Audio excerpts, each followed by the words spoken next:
What's up, y'all? We are here down at the Ghost Bar and Lounge at 1653 West Hunting Park Avenue. Make sure you come party with us right now. We got the CEO and owner, Rell, in the middle. Appreciate you, Rell, for being a gracious hostess. I'm sorry. Not a hostess. Wow, terrible. All right, so really, and we also got Sammie over here. Want to say hi to everybody, Sam? All right, great. And we got B over here. Say what's up. He actually is the one that put this together. We've been trying to do this for a while, but you know how things go in life. So what we're gonna start off with first is that just gonna talk about a little bit of friendship. See how these three guys, the hard way they met. So who wants to start first? I'll go first since they Okay. There you go, B. Alright.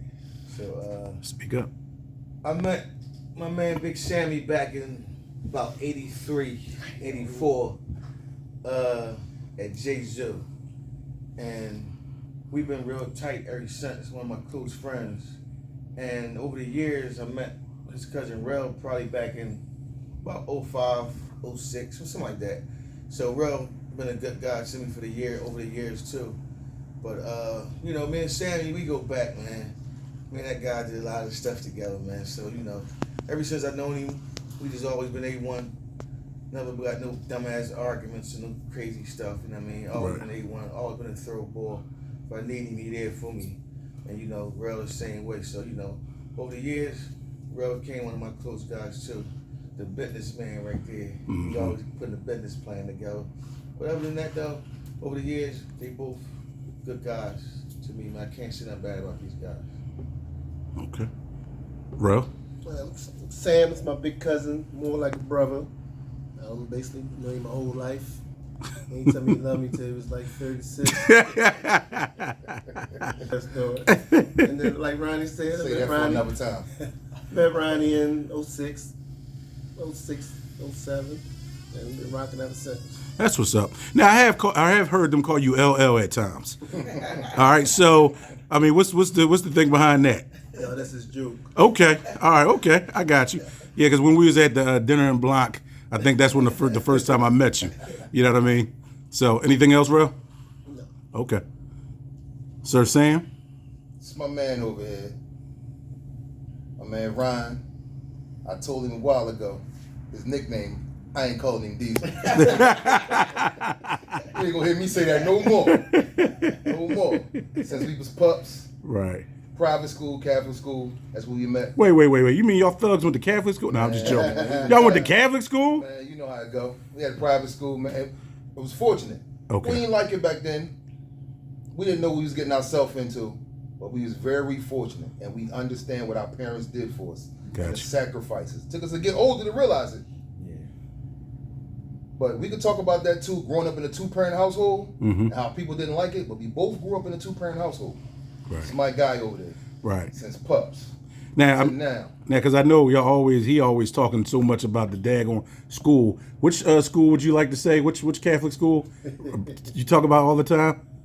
J-Zoo is pups. Okay. Then RCHS, which is Roman Catholic High School. Oh, okay. Okay. That's the high school. We both went to the same grade school, same high school. Got you. That's my guy. The different schools. I went to two schools. That's Right. my guy. Two schools. Right. From a young old J-Zoo to Roman. Okay. I know it's going down my way to like third grade, but that wasn't. Got you. So y'all been going to school for how long together? How many? 14 years. Yeah, right. For a long time. Okay. All right. You ain't counting no more. You say forever. Right. 14 years. Right. Yeah, man. And that's cool. And because I like to talk about to people anytime I do these about, friendship, because people like a lot of times want to know, well, how'd you get these three people together, or why are they on this, on a thing together? And so that's what's up, and that's good to know. Y'all got anything else to talk about as far as that? I talk about the middleman right here. Okay. We gonna get to that. You know what I mean? Okay. Well, talk about the middleman as far as what? Right now. Okay, as far as what? Talk about how I met Ryan. Right. Now I want to talk about how I know this guy in the middle. Well, you say he knew you all your life. Okay. All right. Come on, Sam. Come on. Here you go. Let's go. This guy in the middle. It's like a little brother to me. Mm-hmm. And to all y'all chose him as a friend. I didn't have a choice. I inherited him. Got you. So I ain't got no choice. And I love him. Love all these guys up here. Not too many people, not too many fellas, that I say I love them. I can name on one hand how many fellas I told I love them. And this is 2 of them right here. Got you. And that's real. Got you. Anybody else want to add anything else? It's my boy. It's your boy? Boys. Okay. Well, I want to go into something too that I know a little out of this one. But because yesterday I had a birthday party for an 8-year-old. You know what I mean? Even though I'm 51 years old, but it's okay. You know what I mean? Life is life, right? So what I wanted to talk to the guys about too is about being an older parent, being a guy, especially in this world today, you know, and trying to chase around a little kid a little bit. So we got a couple guys up here, you know, and I know, B, I appreciate you. Yesterday you brought Shark Demon to the party, your grandson, you know what I mean? But the beauty about a grandson is that you can say, yo, send him back. Right. But now it's a little different when, you know, you got to be the primary one, and then you did that also. So who wants to go first? Who wants to talk about being a dad after 40? All right. I'll start, unless the old president wants to start. I'll start. The youngest. My youngest is 2. Mm-hmm. My next to the youngest is 14. I'm going to start off by saying this. My biggest fear is raising kids in this cruel world. Got you. It's my biggest fear. So what you mean? Now with the city being goofy, I got a 14-year-old now. He's a freshman. And you don't want to shelter him, but you don't want to have him doing certain things. I had him on a leash for a long time. Mm-hmm. Kind of let the leash go. He's a real popular kid. But the way kids dress and this and that, and we go shopping, and I try to calm down with the all black. But a couple years ago, around the pandemic time, I'm gonna say 3-4 years ago, whatever. City was a little goofy. 5 years, Yeah. 5 years now. Never wanted to get him caught up in the little goofy stuff or whatever. So I don't want to shelter the kid. I kind of let the leash off a little bit now, and you know that was my biggest fear, was just raising kids in this cruel world. And we saying after 40, you know, you don't want to spoil a kid, Right. but also kids didn't ask to be here. That's right. We chose to bring the kids in this world. Mm-hmm. So you don't want to spoil them. You don't want to give them everything. You make them earn it. But they kind of really know when you're struggling and when you're not struggling. Right. And he know you when he's struggling, but you know what I mean. Got you. It took him to get to 7th, 8th grade where he realized, like, oh, my dad is really a thorough boy. He around his friends, and his friends don't know, like, where the next meal coming from. Mm-hmm. The next outfit coming from, and whatever. He just come home and say, Right. Dad, bonus mom. Mm-hmm. Can I get this? Can I get that? And it's like, he get it. Right. And then when he was younger, he was such a good kid where we had to nitpick. Just to chastise him. You know what I mean? Because he really wasn't feeling himself until 7th, 8th grade. But, you know, and it's cool. We keep me young. Mm-hmm. And this and that. He's a real popular kid. Love him to death. And, you know, blase. I try to keep him out the streets, and the whole thing, he wants to go to the rec and all this other stuff. And I used to send him to the rec, and I should sit outside the rec and didn't tell him. Right. That was just me. I didn't tell him. That's my fear, just right. keep him on the leash, but you know how that go. Got you. Now your youngest. How old is your youngest? My youngest is 2, man. This Now- guy's the life of the family, man. Now how was the energy as far as chasing him around? Real energy. The energy is really coming now because he's 2. Y'all know them terrible 2s. Mm-hmm. Terrible 2s is real. Mm-hmm. So he's coming to find his own, and when you're 2 years old and you trying to put a sentence together and you trying to express yourself, is which I understand. He expresses himself in different ways. Right. Which is hollering and running and whatever. His favorite word is owie. Who? And mine. Okay. He think everything is his. He don't understand yet. But y'all got 2-year-olds. Y'all know how 2-year-olds are. So y'all know how that go. Now- So and he's 2 years old, just jumping on my head, and he leave his room, want to come run in my room, bang on my door. Right. Y'all know how that go. Now the last question people would probably ask, I would ask the same thing too. Is this it? Y'all didn't tell you? At the end of this, we gonna put this flyer up. We having a snip party. Y'all don't know what the snip party is? I'm about to tell you. Snip. We about to have a snip party. Oh, for real? Yeah. Oh yeah, that's a little joke, y'all. Okay, I got you. Here you go. All right, Relly Rell. Yeah. No, my youngest is 4. It's a gift and a curse. Okay. the gift. Got the kid, keep you back in the house. My old kids is 24, 21, 20. Okay. So once they was teenagers, they moving along. I'm going. I move along, go where I gotta go. I start missing birthday parties because I handle kids when I'm coming to a birthday party for certain cookouts, certain family gatherings. But once I started having kids again, now I'm back in. Where you back in? But the plus is you got older kids, so that's like instead of uncles and cousins, they got Right. They got bro can come pick them up, Actually take help. them to movies, Right. take them to buy this, take them to McDonald's. When I say no, ain't no McDonald's, they call them like, can you give me some McDonald's? So I mean, you got a gift and a curse. The energy chasing them around.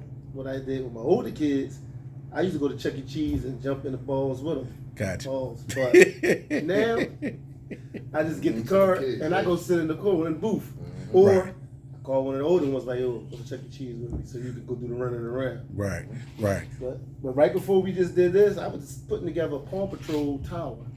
Oh, nice. Nice. Back Man. hurting trying to be on the floor. It got to the part where you gotta do the stickers. I told his mom, "Let's you gotta do that part." Right. Right. I ain't got you. doing the stickers and all that. I got you. But back in the day, I put everything together from start to finish. Now, the one big thing I got, because the oldest I got is 11, about to be 12, and then the little one is just turned 8. So the question I have for everybody that has like adult kids, and then they start again, it's like it was almost like it seemed like y'all was out the way with it, but now you back with it. So I mean, because every kid is a blessing, you know what I mean? Absolutely. So I gotta ask you too, Rell, are you finished? So yeah, I was done there. 3. The third one, Okay, I got 6. okay. You got 6? Yeah. Okay, cool, man. Hey, listen, more kids the merrier. It's like didn't the Brady Bunch, wasn't there like 6, something like that? I Whatever. got 2 groups of kids. Well, 3 girls, 3 boys, but 3 adults, 3 kids. Hey, man, listen. Once again, it's a blessing. Sam, did you want to say something? Were you adding something else? Do y'all remember the oil Valdez spill back in the day? Y'all remember that? No. The tanker? Yeah. The tanker that spilled? Yeah. One little spill. Paying for it for life. I'm just gonna end it with that. Okay. I'm just gonna end it with that. All right, One okay. little spill, you paying for it for life. I got you. I love it though. I got you. And yeah, I used to be on something where I was like, because I had Ava at, I think I was like 43. I was about 40 and everything. And I was thinking the same thing. I was like, yo, you know what I'm saying? Like, what am I going to do in this situation? But, you know, just like with anything, you know, you figure it out. And it's so funny, Sam, because like one of the homies yesterday at the party was talking about Ryan, was talking about how because he got 2 kids with his wife, saying that how, you know, he about to go do the procedure. You know what I'm saying? Or at least, I'm sorry, Ryan, if you watch this, he's thinking about doing a procedure. You know what I'm saying? And I don't know, for me, I be thinking like, not that it's going to make me any less of a man. You know what I'm saying? I don't know if it's gonna come out the same. Right, that's what I'm saying. It's like, do it come out like water? Do it come out like, you dig, like what's going to come? But You know I was joking, right? oh, I didn't know that. Oh, okay, all right. You know I was joking, right?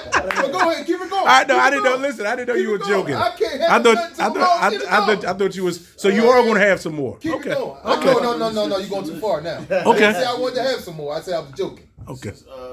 Y'all 3 did have kids after 40. I gotta let y'all know the benefit of not having no more. Okay, go ahead. I mean, it's like me and Sammie was in high school. Mm-hmm.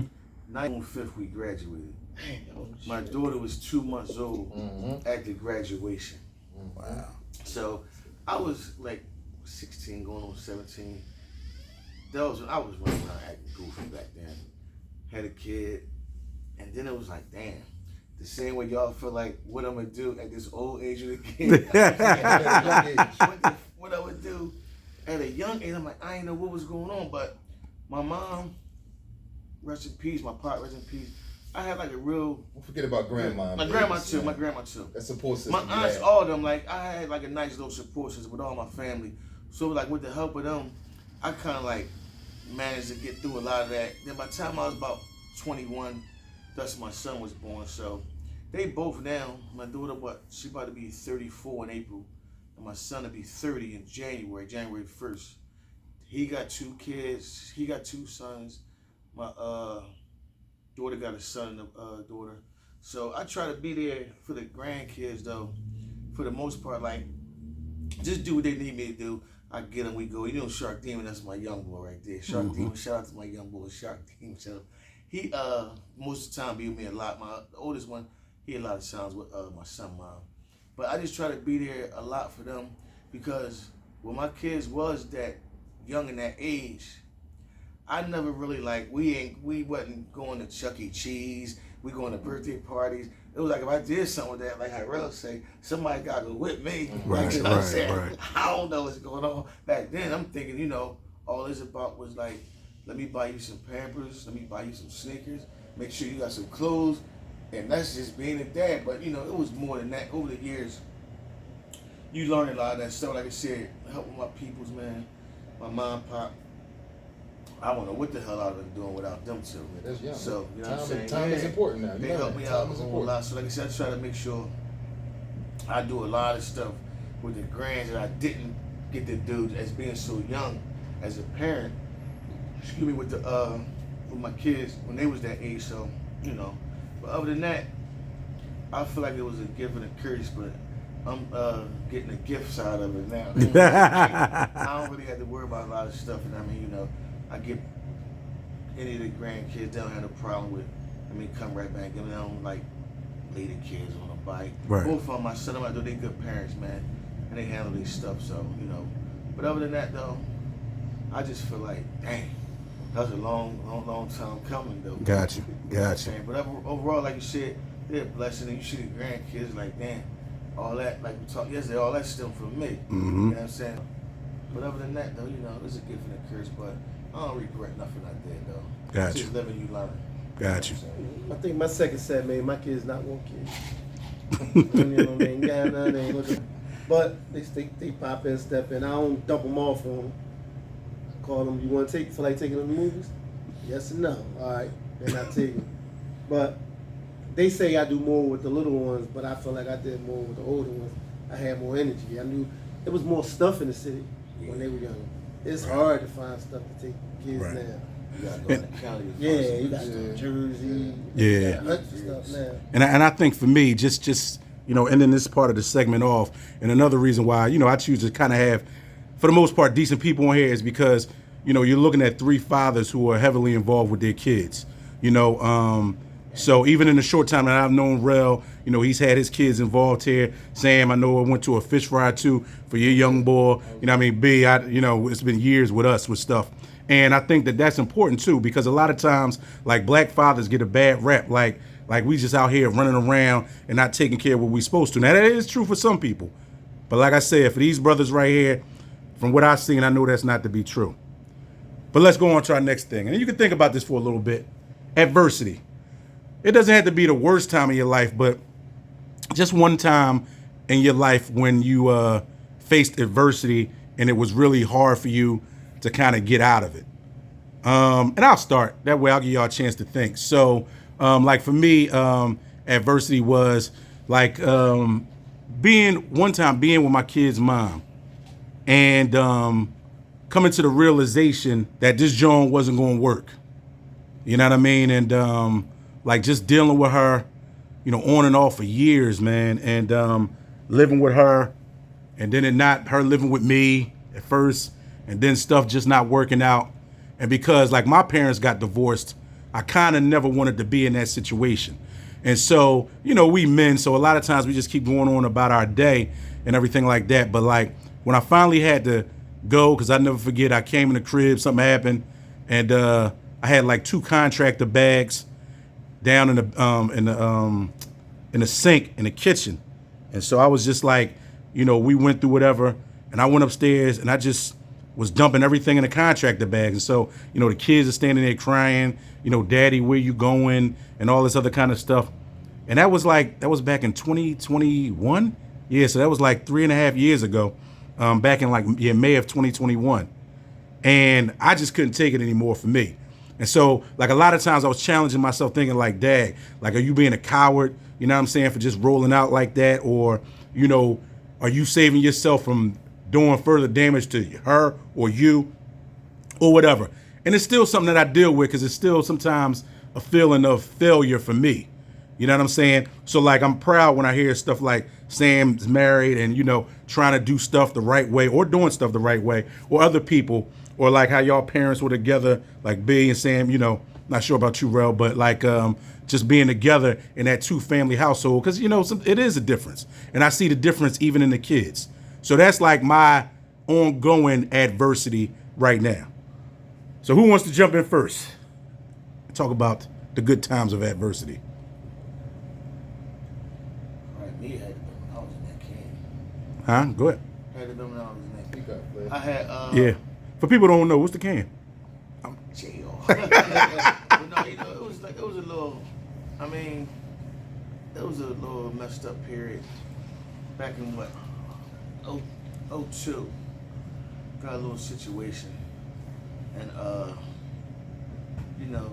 some guys went, called the police and all that. I got in a little trouble back about 02. So, being as though we always had like a tight-knit family, it was like I gotta go in here and do these little 3 years and be away from my peoples, kids, mom and them. So it was like a little crazy period of time from 02 to 05. But I did it, stood up. Once again, before I went in, my man, do I need anything before I go in there? You know what I'm saying? I'm cool. Right. You know what I'm saying? Make sure I was cool. And then, once I got out, I was thinking about that coming down. How did I even call it? Because I know I didn't have a cell phone when I got right. I'm like, damn, how did I get in touch with him? They know I was out at Joe. I forgot. But anyway, he knew, but I don't know if I went up there or what, but he knew. Like I said, once he made sure, you need anything before you go in there. Everybody, make sure I was good. But like I said, just that part of life, it's not like a grown man. You're not going to go in there and it's like, oh, I can't do it. You're going to do it. That's for sure. You got how Big Reed said, you're going to do that time. But no, you're going to do what you got to do. But, just being in there, just wait for the family. And then, like, you know what I'm saying? Not knowing what's going to happen when you wake up, what's going to happen before you go to sleep. You're around, like, so many different personalities. You know what I'm saying? So, you might get a joker that wake up and want to just go ballistic on the whole block. You never know. You know what I'm saying? You never know what you're going to get in there. So, just being there for that little bit of time and just getting out of there, that was like, I think the worst time for me, just being in that joint. But other than that, I came out and ain't looked back at the doors. Mm-hmm. Did my time maxed out and all that, and that was it for me. I wasn't trying to just back and forth. I was done with it. Right. You know what I'm saying? So that was just telling me, when you get out of here, you can't be doing the same things that you were doing to get in there. Right. So, once I got out, got my head on straight, and that was it for me. And also too, with that, B, tell them like some of the stuff that you got popping now that's on the positive side of things that you've done since you've been out. Well, I got trying to do some things with some properties, and got like a little HVAC situation going on. Diesel Does It LLC. Y'all hear? Diesel Does It. Diesel Does It LLC. I ain't calling HVAC. that. And, you know what I'm saying? That. Then I come down with Rell. Got this little try to get this little Monday night popping down here at the lounge. And you know what I'm saying? Just just kind of keep some positive stuff going on. Just so you don't deter yourself back into, you know what I'm saying, the old ways or whatever. Been at the water department about 10 years, supervisor for the HVAC crew. So, other than that, I just be chilling, man. Falling back, trying to get a coin, that's it. Right. You know what I'm saying? Yeah. And you got like what, 8 cars, something like that. Nah, I ain't putting you out there like that. People are like, oh, you got 8 cars, oh, word. All right, who's next up? Thank you for that, B. I ain't really had too much adversity personally. Okay. A lot of my adversity was other people's adversity, where I either helped out, supported, things like that. But me personally, I can't say I had life-changing adversity directly that affected me. Okay, so what was some adversity you had to help somebody else out? Without saying their name, of course, but. I mean, I had people got sick, almost died. I had to basically change things I had to do in life to get stuff together.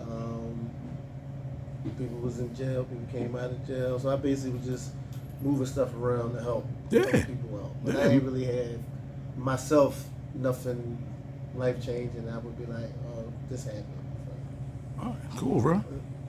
Good, man. You know what I mean? You had a perfect life thing. I'm just messing with you. I'm just messing with you. I'll be like, oh. I got you. I got you. I got you. Stressed out. I got you. Sir Sam? Well, you want to talk about adversity? If we all had time to sit down and think, we all can find something. Mm-hmm. You know what I mean? We all grew up in the hood. The hood is adversity. You know what I mean? We always say we want to make it out. Then we make it out and we still want to stay. Because that's our life. But just surviving in the hood. We all survived. We're surviving now. We're thriving, as I should say. That's how adversity is on its own. And just taking care of your family and whatever. And the things we went through is just coming outside. Mm-hmm. Rell and I grew up on the same block. Just coming outside, just doing the small stuff. And you sit back and think, like, the things we did, we survived that. A lot of people didn't survive that. That's true. We all sitting up here, we're healthy. And as I say we healthy, I'm going to point to the camera, go to the doctor. Mm-hmm. I'm going to say that here. Before you have adversity. We all sit up here, we healthy. Got family, we got kids, and we want to talk, if I want to nitpick, I could talk about adversity for months. My parents had a corner store. I mean, and we got cursed out every day. yeah, right. My parents had a corner store, and you know, that was adversity. Just looking after them, and when I was younger, I didn't realize it. As I got older, I'm like, man, I gotta be a protector. That's adversity too. We don't know, and you know what I mean? My parents couldn't have this store right now. Couldn't have this store. I wouldn't be here. Right. I wouldn't be. I would be dead or in jail if my parents had a store right now. But we could sit here, we could talk about this a long time. When I was speaking, one thing, it's not really adversity, but when I was younger, a lot of people called me spoiled. Spoiled. I used to get mad, I ain't spoiled. It took me till I got to my 30s, maybe 40s to realize maybe I was spoiled. He was. Maybe I was spoiled. Not with the things not with the things I had, but I got a dub over. He got a $1.50. people was upset, but Got us. I really worked for everything. My parents had a corner store. You don't know too many 10 to 14-year-olds that was working till 11 o'clock. Maybe I shouldn't say. Oh, so you were working in the corner store. Listen. I was working for the things I had. Got you. I had a stern dad. My dad got me the things I needed, which was minute. I really didn't need anything. My mom got me the things I wanted. You know how much trouble I got? And I don't know if my man over here, Ryan, can account for this, but the kids in school, everybody wear uniforms now. Right. We got into fights because we wore uniforms. Oh, y'all think y'all better than us? Yeah. Y'all think y'all better than us? Because y'all go to a private school, whatever. I mean, you don't understand it. And where I grew up, most of the kids around my way went to Ben Franklin. Ooh, yeah, I remember And Franklin. I went to Roman. Yeah. So Roman and Ben Franklin is what? 3 blocks away from each other? Yeah. We all got on the same sub and whatever. Mm-hmm. I had to walk through, get on the sub, 16 styles. And when Roman and Ben Franklin used to get in fights and whatever, it's like I'm fighting the people who I got to go home to. Right. You know what I mean? I still got to get off the sub and walk back and whatever. Certain people don't like you. Like, parents got a corner store. You think you better than us and all this other stuff and blase. But I was really a cool dude. I ain't really whatever. I don't think I bragged and boasted a lot. I mean, I just, but we could talk about adversity all the time. And I admit, I wasn't spoiled, but I was a very fortunate kid. I'm going to tell you that all day. Okay. All day. Okay. Got you, man. Got you. All right, we got 2 more topics. All right. Got to do with women. All right. How you say? I'm going to take a sip on that one. We'll take a sip on that? All right. Hey, say, what's going on? Yes, the greatest bartender in the world. We'll get her in a second. All right, so listen. Sam, we talked about this a little bit before. I thought that at a point, and I've told B this before too, like I thought I was going to marry my kid's mom, but no. So, as the one resident person here who is married, what in your mind made you say, you know what, man? I'm gonna do this. This is for me. This is the life I chose that I want. For all who don't know, I'm let this out the bag now, and I cat out the bag now. Technically, my second marriage. Oh. A lot of people don't know, but I'm married now, so I'm gonna speak about my wife now. We was best friends. Knew each other for a few years. We always had sneakers in common and whatever. Like, oh, nah, whatever. I ain't going, whatever. Went to SneakerCon. I know a lot of y'all know what SneakerCon is. Mm-hmm. SneakerCon in DC. Mm-hmm. Ran into her in DC at SneakerCon. And ever since then, you gotta become friends first. I know everything ain't whatever, but you gotta become friends first. You don't wanna live without somebody, and I'm gonna tell you what's most important. You fall in love, you become friends first. You don't wanna see your chick with another, I don't know if I say this word on nigga, I'm gonna say it. That's when you know you're really in love. You don't wanna see that. You don't wanna see that. Right. So you don't wanna see that, and love is the word, and friendship. We was friends. We was thinking and thieves, doing everything together, and still do everything together. Right. We was real tight. Y'all know that. Y'all confess to that. You see me. See, I come out by myself. Right. First thing they say, well, hey, your wife ain't with you. Right. Wife ain't with you. She go out. Hey, husband ain't with you. Husband ain't with you. Right. Came friends first. Now, I'm older now. I'm more settled down now. When I was younger, y'all can attest to this. He was party promoting, club hopping, and whatever. And now, kids went to bed.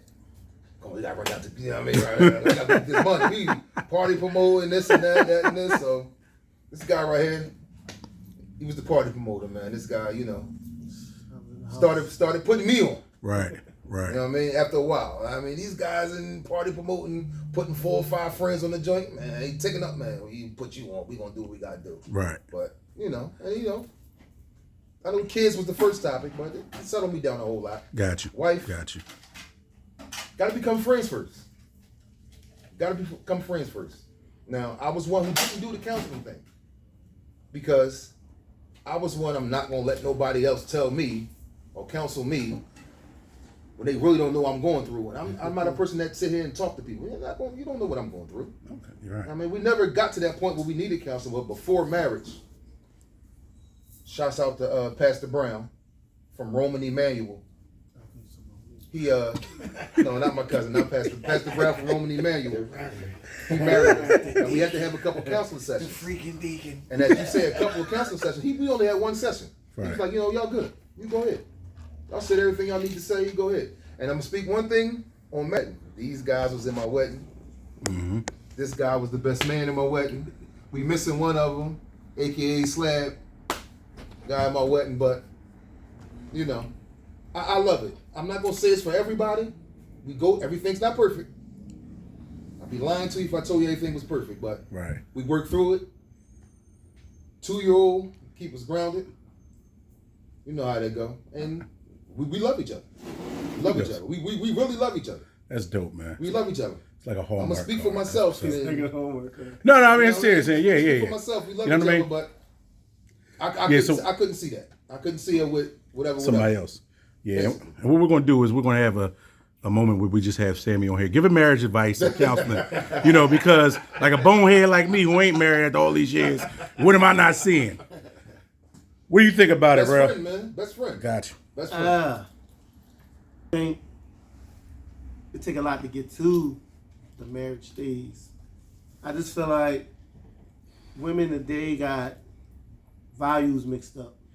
And I can't speak for all, but I know a lot of women, if you ask a woman, what can you do for me that I can't pay for?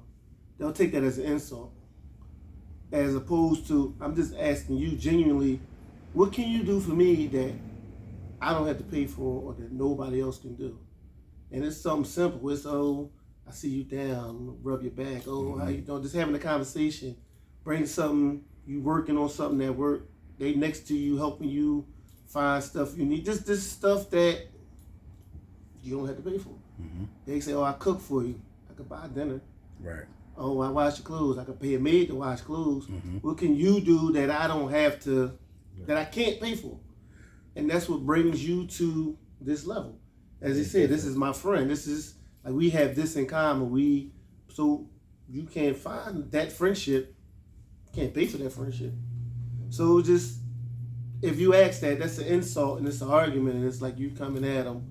Or even if you have like a woman that you try to talk to and give advice, or if you're the attacker, but I'm pointing out to you somebody doing disrespectful or whatever, but they coming at you like you're being disrespectful as opposed to, but that's a lot of, things I see going on. Even when I talk to a lot of my homies, they go through stuff with people who are the ones that's waking them up. Mm-hmm. Like if they got somebody who keep borrowing money from them, never paying them back. So let me ask you a question, because this can kind of go into our last thing, which is dating too. So what do you think about like a guy? Because sometimes, like, if you're a dude that got a couple dollars, like, do you feel like it's better to lead with your money? Because like sometimes when a woman sees, right. Because how sometimes women see the ice, women see the car. No. Here's what I'm saying though. Women, you know what I'm saying? They know that, like, okay, this boy, he's in a position to really be able to, kind of like make my life a little better. So, do you feel like you should lead with, because what I mean by lead with money, because, women see certain things. You know what I'm saying? As opposed to just being, plain, no watch, no nothing. So how you feel about that? No, not at all. I don't think I ever talked to nobody who I met. Me personally, I never talked to or dated somebody that I just met. I can say everybody I ever dealt with, we kind of knew each other over time. We met each other somewhere. We knew each other from the neighborhood. We knew each other from work. Knew each other from school. Mm-hmm. It was me personally. Now, some people do. They come straight out. They show the money. Anybody that know me, that's the last thing. Can't buy love. That's the last thing that's coming out. Can't buy friendship. Yeah, you can't buy love. You can't buy sex, kind of. Sometimes you don't think, no. Right. I mean, I'm just saying. You know what I mean? Sometimes you just want to. You dig? You just want to. And the ones you buy it from, we talking about marriage. The ones you buy it from, you ain't married. No. I get it. Right. I got you. Yeah, but no, me personally, that's the last thing. Anybody that know that, that's the last thing. So now, do you believe in marriage? Would you ever get married? You have to take a lot. Take a lot? Yeah, it'll take a lot. And you got to see that. There got to be something in there that they know they got something that you can't pay for. They know that you'll never find another me. Right. And that stands for you. Like, somebody can say, well, I'll buy you this. Or I took you here. Or I did this for you. I could do that myself. Right. What can you do that I can't pay nobody to do? Right. That's where you get to that next level. Right. And people, like you said, you had that conversation, you insult them. But instead of them sitting there thinking like, I can name 50 things that I could do for somebody that they can't pay for or that I've done. But you ask them to name one, just try it. What can you do that I can't pay for? They're going to curse you out. Yeah. But you really want to know. Right. So, no, I mean, if I can find that or get past that, then that's something on the table. But it's literally hard. Okay. All right, bro. Appreciate it. Sir, how you feel about it? I mean, I'm not against it, but I agree with Rell and Sammie when they say you got to kind of like find somebody that you feel like this person is for me. Because I have a few guys, a few of my close friends that's married, Sammie being one of them, and a few other ones.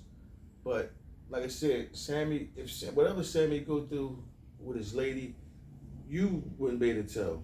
Because just seeing them all the time, how we see them, I always say to myself, they look like they never get no arguments because they always like that. You always say that, right? It's not true, So no, what I'm saying is, I know you said people go through these things, whatever. But like I said, whatever they go through when they get to the crib, whatever, they might go through whatever and come back outside an hour or two later. You would never know. So it's not like if we went through whatever, we carrying that on to tomorrow or the next day. I'm mad at her from something that happened on Monday. So it's Thursday and we still no. So like I said, whatever it is, all right, we done got over it. that haven't, whatever. But for the most part, it's like now, it's a lot of people, a lot of women, some probably men too, that just got like hidden agendas. It's like, I'm gonna get with this person because she got a couple of properties, she got this, that, and third, and vice versa. She might say, oh yeah, he got a car lot, he got a store up here, he got a laundromat, so yeah, I'm definitely gonna get with him, he got some money. But when you go in it, I feel like, just go in it like, he don't got nothing, she don't got nothing. And like I said, we ain't worrying about what you got, what I got. Cause like you said, if I genuinely got love for you, you genuinely got love for me, we ain't worrying about what each other got. You know what I'm saying? So I just feel like if people just go in it genuinely and not worried about what somebody could do, what they can't do, I don't think that it'll be so many failed marriages now. Because my parents if they were still here, they've been married for 50 years. And it's like, a lot of people I see, they get married 5 years, 6 years. And it's like, damn. So I applaud the guys I see like Sammie that been married for 5 straight years. Mm-hmm. Going on maybe what, 6 years? Sammie, yeah. 6 years. You know what I'm saying? November. Like Chuck, our homie we went to school with, Chuck and Nella been married for 20-something years. But I also don't agree with when you marry, you wear the panties. Never. No, that's what I'm saying. Right. I say like, cause you got some guys that let the woman like dictate what going. Like, no, you gonna stay in your lane, and I'm the king of the castle, and you do what I need you to do, and it's not like bully you or boss you around. But that's how I grew up in the crib. My mom, my pop was the king of the castle. Yep.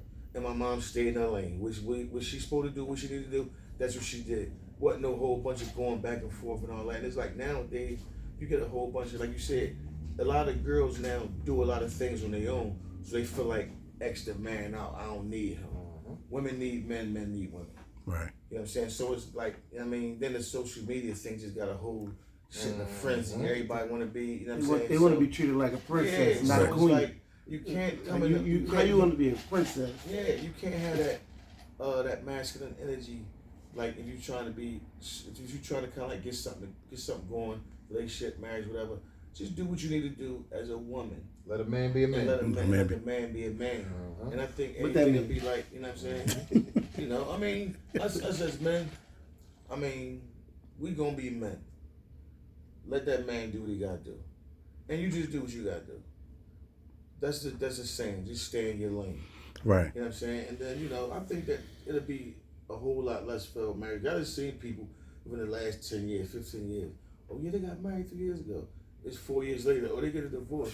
What happened that crazy that y'all gonna like? I mean, that they get a divorce that fast. So my thing be like, if we going at it like that, somebody know I'm wasting this person's time. Somebody know. Whether it's a lady, whether it's a man, somebody know I'm wasting this person's time. I'm gonna just ride it till it like, you know what I'm saying? And then it's like, they don't even try. If the shit start fucking up, get crazy, they don't even try. All right, I'm out. You know what I'm saying? We get divorced. So like I said, I'm not against it. But like I said, you know, if it happens with me, it happens. I'm not gonna say no. You know what I'm saying? Right. But they gonna have to put their robes on when they come. It's gonna be Islamic wedding. They gonna have robes. But no, I'm just saying, though, for real. I mean, it's not like I'm not against it at all. But like I said, you would think I probably would have done it because I was raised up in a house like that. Now my brother been married for some time now.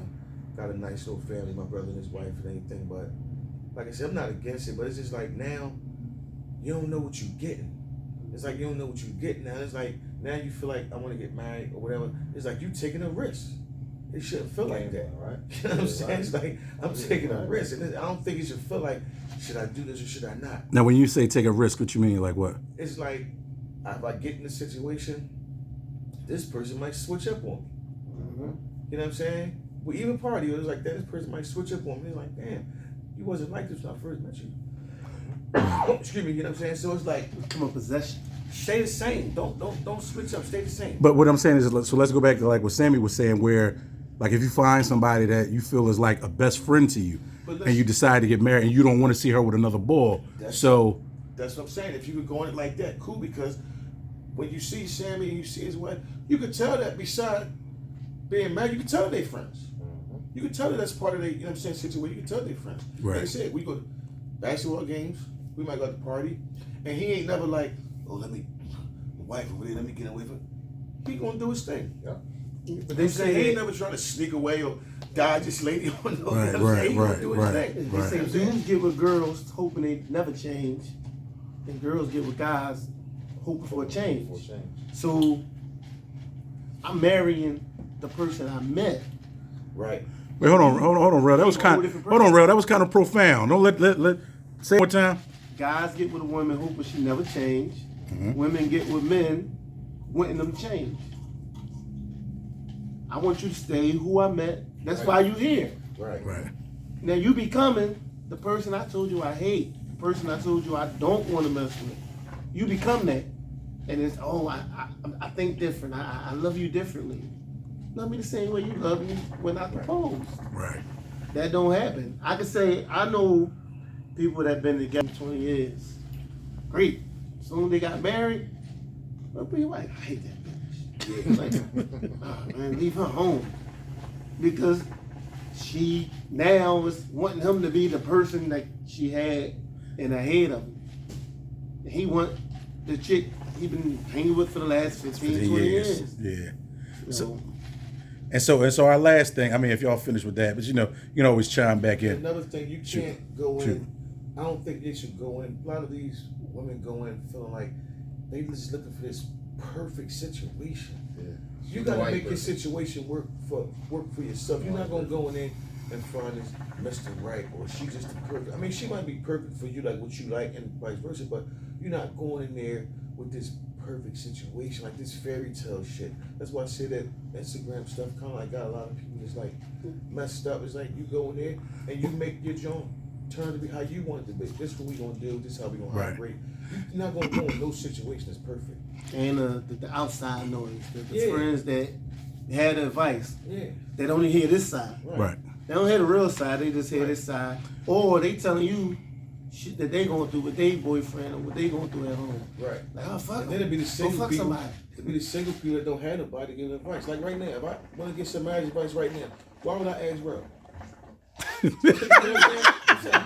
I'm asking my man Big Sammie because he's experiencing it. It's like, Well, maybe, I mean, yeah, marriage advice, yeah, you know what I mean? But I still think that you can still get good advice. Like, I get good advice from you, No, I'm like as just far saying as, on my I'm situations. just saying as far as Yeah. like being married, I'm gonna ask a guy that's married. That's married. You know Okay, what I'm I saying? got you. So, I got not you. saying that Rell can't give me advice. Oh, I'm and just saying I for- thought you were just saying in period, but No, just I'm saying saying, if you were yeah, married. yeah, Okay, yeah, I like, got you. I marriage, got I'm you. gonna say that. I got I'm gonna you. ask my man because he been doing this shit for almost 10 years.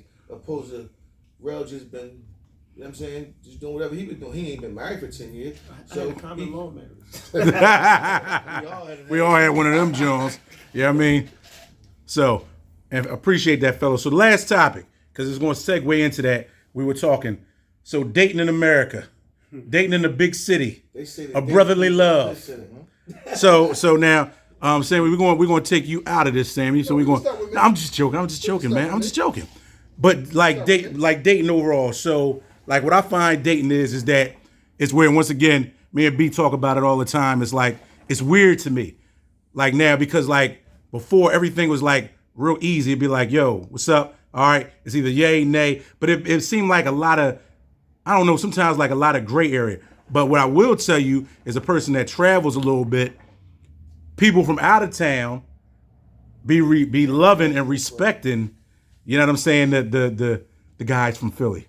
You know what I'm saying? And I remember one time, one of the homies that used to play in the league, Alvin Williams, I remember being down, and this was years ago when he was still in the league. So it was him. No, correct. It was him, but he was with Toronto, I think. So it was him, it was Tim Thomas, and it was, what's my man from St. Louis? Larry Hughes. Oh, I got some stories about Tim Thomas and Larry Hughes. Oh, you know what? Wait, hold on. Back in the day. Wait, Go hold ahead. on. All right, no, but anyway, Go ahead. so we all down at the club back in the clubbing days, and I remember Tim Thomas was like, he was like, yeah, man, y'all, because he from Jersey. He's like, yeah, man, y'all Philly girls is hard, man. Y'all Philly girls is rough. So even when I went to college down at Norfolk State in Virginia, and I saw it was a total different thing. Like I could just, like we could be at the mall. If a girl had a car, we just ask for a ride home. Like everything was just love. But anyway, to go back to like how people always talk about social media. Social media has affected the game because people could just reach out and touch anybody at any time of the day. So like if you got a chick, it's like you always got to be on alert because it's like, you know what I'm saying? you know, boy could just DM, he could just do this, he could do that. You know what I'm saying? Because sometimes, like, you might ask a girl for a number. I'll give you my Instagram and shit. I don't take none of that shit. No, I'm not taking no Instagram. You can't give me the number. You know what I'm saying? I'm cool. But that's what people do, right? So, who wants to start this fun one off? You again, Sam? I'll start with me. Okay. You start with me. Come on. I'm gonna start with myself, and I'm gonna go back to date with my wife. One thing my wife always said, she let me know this at least twice a year. She said, "You know what made me fall in love with you? When we was dating, she was at LaSalle, and we used to go out, whatever. And I should say, well, we out 2, 3 in the morning. Like, don't you got class tomorrow? Get your ass in the house. Get your ass in the house or whatever. Then the next day, no, we ain't going out. Get your ass in the house. Don't you got school tomorrow? And she always say, out of everybody, you the only one told me get out the club because you got class tomorrow. And that made her graduate. And you can ask her. All y'all know her. And all y'all can ask her that story. And that's what she always tell me, at least twice a year. That's what made me fall in love with you. You made me finish school. That's what's up. And I can't pay for that. Pay for that, right. Her school's paid for. No, I'm talking about She pay made for that. basically. She said, "You the only one that got me out the club and made me finish school." And that's what. Ever since then, we've been tight. I'm gonna leave all the dating stuff alone and let you go to my home. I got you. When we was dating, that's what she said. I got you. I fell in love with you. You made me go to class. Made me stay in the house because you know I had that 8 o'clock class in the morning. Mm-hmm. And I'm gonna leave it at that. And that's dope. You can go into my home. Yeah, because that's good. You ain't getting no man out of here. Nope. None of that. Okay. Nope. Cool. None of cool. that. I do what I want to do. I ain't getting none of that. She's like, yo, you really feel some type What of you way about what you think you my father? But she Right. said You know what I none mean? of No. that. Okay. She said none of that. Okay. Cool. But she knew I wasn't gonna be with a bum. Right. She knew I wasn't gonna be with a bum. Chaz in class. Right. Chaz in class. Thank you, Sam. You know, dating in Philly is like fishing in a school camp. It can't be that bad. You must not be dating in Philly. Well, yeah, I am, but it's cool. But go ahead. Let me hear your take. I mean, that's it. I mean, that's basically it. Oh, you gotta get some Everybody reason. more so out there for what can you do for me tangibly? What can you do for me? How can you benefit me? Not how can this relationship benefit each other? Feeding off each other, energy, like, you know, y'all connection. Let me ask you a quick question too, because like sometimes I get caught up in it. So like when you younger, right?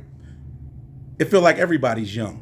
You dig? So like when you're in your 20s, 30s, it feels like everybody's young. But like once you get into your 40s and 50s, typically a lot of times the women are younger than you. So what I found too is that I start to feel like, you know, when you hold on, Sammie, hold on. You know, I'm starting the show. Hold on. No. But so what happens is that like I be finding myself like trying to equate, should I do more since I'm older than her? Right. Most times, as opposed to like both of us being 30 or 40 or something like that. I'm older, so are the expectations higher of her dating wise because she's younger and she's like, well, you know, I'm dating a boy that's older, so I kind of think that he should have more than the guys my age, or he should have more set up like as far as in his life is concerned. So if I do ask for a little something, it shouldn't be that big of a deal. I mean, me personally, dating, dealing, messing with somebody, my thought is, who I'm be sitting on the porch with? Mm-hmm. Who I'm be in a rocket chair with? If I'm gonna be in a rocket chair with somebody, like I hate this man, I stung on, or I'm sitting on the rocket chair and we sitting there smiling, happy, talking about this, talking about that, remembering this. That's how I look at it. Gotcha. So, more so who should be paying this or who should be giving up this or who should be doing more. That's not a thought and thinking that I would have in mind. Gotcha. I feel like if I'm dealing with somebody, we want to go to another level. We don't want to stay at this level. We want to move to get here, whether it's financially, personally, mentally, right. everything together. Like if I'm here, she there, I'm just pulling up. Yeah. I'm pulling up, she reaching up. Right. We ain't together. We ain't eye to eye. Yeah. And sometimes I feel like too, like I be thinking to myself, like, am I dating in the wrong places? You dig? Like the wrong type of people. So you know how like if you keep going somewhere and you meet the same type of people, like so is it them or is it you not choosing to not I'm not saying you personally, but like me choosing to go and find where better people are at, like how Sammie is saying his wife was in school in college, which is a great place for women, or just other places. I don't know. Maybe meet a chick at the supermarket. I don't know. You know what I'm saying? As opposed to meeting a chick like me a lot of times when you're half drunk. And you know what I'm saying? You know, you start getting feely fingers and, you know, feeling good and all that other kind of stuff. So I don't know. I mean, a lot of people, it's the physical attraction. It's how they look. Right. A lot of people looking for something nice to have on their arm and looking for something nice to walk around, but they not thinking about everything else. They ain't thinking about the porch. Because but you too old, she's still in the club. Right. Or she on the next joint. So you gotta basically look for that. It's where y'all help each other at, right. Even mentally, not even financially, because everybody working right now. So money is nothing. Like when people say, "Oh, I could do this for you, I could do that," they don't mean nothing. Right. It's more so where you at. I ain't even gonna say spiritually. It's mentally, because you to be going through something and then they can see right through it. Like, oh, what's wrong? And they talk you out of it. I mean, chicks done talk dudes down from doing some crazy stuff. Right. And the ones who ended up doing it, the chick ain't care about you, so she let you go crash out. Yeah. So. Yeah, I used to work at this psych hospital, and so like a lot of the younger Jones, you know, they'd be like, yeah, you know, well, I'm gonna see how many cash apps I could get today. You know what I'm saying? And you know, whatever boy send me a dub, and you know what I mean, a quarter or whatever. You know what I'm saying? And they would go and like 5 or 6. You know, boys, and they say, all right, well, he ain't said nothing, but he texting me, how was your day and good morning and all that. She's like, man, I don't want to hear that. You know what I'm saying? Exactly. You know, I want my Cash App joint to go off. So we kind of like in the Cash App Zelle. Well, some of the chicks have gotten better. They do Zelle now. You know what I mean? So I've had a couple of friends who actually, Apple Pay, definitely, Venmo, you know what I'm saying? Shit, PayPal probably is coming next. But either way.